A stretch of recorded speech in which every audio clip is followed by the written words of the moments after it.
Hello guys, আজকে আমি তোমাদের সাথে শেয়ার করব কাতলা মাছের ঝাল রেসিপি।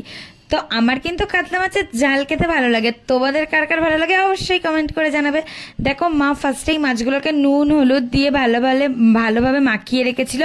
মাখিয়ে রাখার পরে কিন্তু তেলটা গরম হতেই মাছগুলো দিয়ে দিয়েছিল।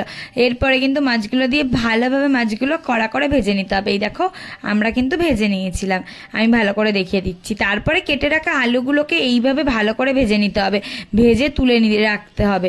তারপরে কড়াইতে দিয়ে দিতে হবে কুচিয়ে রাখা পেঁয়াজ। কুচিয়ে রাখা পেঁয়াজটা একটু ভাজা ভাজা হওয়ার পর দিয়ে দেবে নুন ছড়িয়ে দেওয়ার পর দিয়ে দেবে বেটে রাখা পেঁয়াজ। আর বেটে রাখা পেঁয়াজটা দেখো দেয়া হয়ে গেছে। বেটে রাখা পেঁয়াজটা দিয়ে এবার ভালোভাবে কষিয়ে নিতে হবে, একদম মশলাটাকে পুরো ভাজা ভাজা করে নিতে হবে। দেখো, এখানে কিন্তু আমরা ভাজা ভাজা করে নিয়েছি। তারপরে দিয়ে দিলাম টমেটোটা দেওয়ার পর টমেটোটা কিন্তু সেদ্ধ করতে হবে ভালো করে। টমেটো সেদ্ধ হয়ে যাওয়ার পর আদার পেস্ট, রসুনের পেস্ট সব কিছু কিন্তু দিয়ে দিতে হবে, সমস্ত মশলা, অল্প পরিমাণ চিনি, হলুদ গুঁড়ো, ওই লঙ্কার গুঁড়ো পরিমাণ মতো লঙ্কার গুঁড়ো কিন্তু দিয়ে দিতে হবে।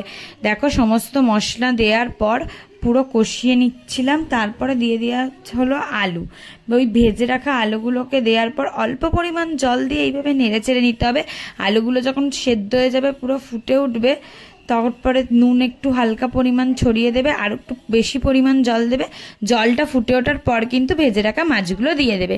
যেহেতু কাতলা মাছ একটু বেশিই ফোটে, তাই কিন্তু একটু বেশিক্ষণ ফোটাতে হবে, তবে কিন্তু একটু নরম হবে মাছটা। দেখো, আমাদের কিন্তু কাতলা মাছ একদম রেডি হয়ে গেছে, পুরো লাল লাল ঝাল ঝাল। তোমরাও এইভাবে ট্রাই করে দেখতে পারো, সত্যিই দারুণ লাগে। তোমাদের কেমন লাগলো অবশ্যই জানিও।